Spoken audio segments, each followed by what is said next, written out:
সুজাতা সহজ রান্নাতে আপনাদের সবাইকে স্বাগত। আজকে একটা 10 মিনিটের নিরামিষ রেসিপি আপনাদের বানিয়ে দেখাবো। এটা বানানোর জন্য আমরা 1 ইঞ্চি আদার টুকরো, ধনেপাতা আর টমেটো দুটো মিক্সারের মধ্যে নিয়ে আমরা পেস্ট করে নেব। তারপরে কড়ায় 2 চামচ সরষের তেল গরম করে নেব। নিয়ে কেটে রাখা পটলের টুকরোগুলো এর মধ্যে দিয়ে নেড়ে ছেড়ে নেব। নিয়ে এর মধ্যে আমরা 1/2 চামচ হলুদ গুঁড়ো দিয়ে দেবো ও সামান্য নুন দিয়ে দেবো। যেটাকে নেড়ে ছেড়ে লাল লাল করে ভেজে নেব। এইভাবে লাল লাল করে ভেজে নেওয়ার পর আমরা এটাকে একটা বাসনের মধ্যে তুলে নেব। তারপরে ওই সেম তেলের মধ্যে আমরা কেটে রাখা আলুর টুকরোগুলো দিয়ে দেবো। দিয়ে ভালো করে একটু নাড়াচাড়া করে ভাজবো। কিছুক্ষণ এরম লাল লাল করে ভেজে নেওয়ার পর তারপরে আমরা এর মধ্যে যে পেস্টটা তৈরি করেছিলাম টমেটো, ধনেপাতা আর আদা দিয়ে, সেই পেস্টটা এর মধ্যে দিয়ে দেবো।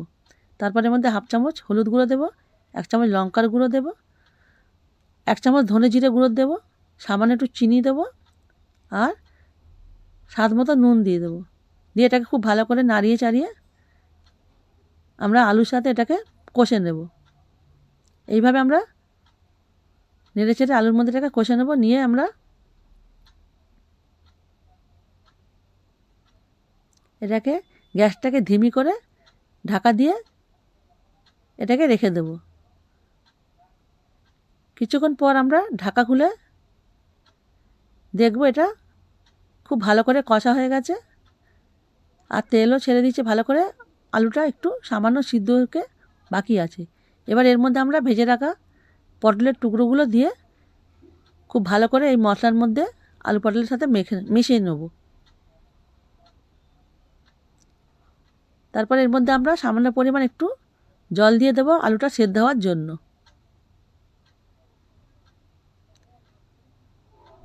এবার এটাকে আমরা ধিমি আঁচে ঢাকা দিয়ে আলুটাকে সেদ্ধ হওয়ার জন্য রেখে দেবো।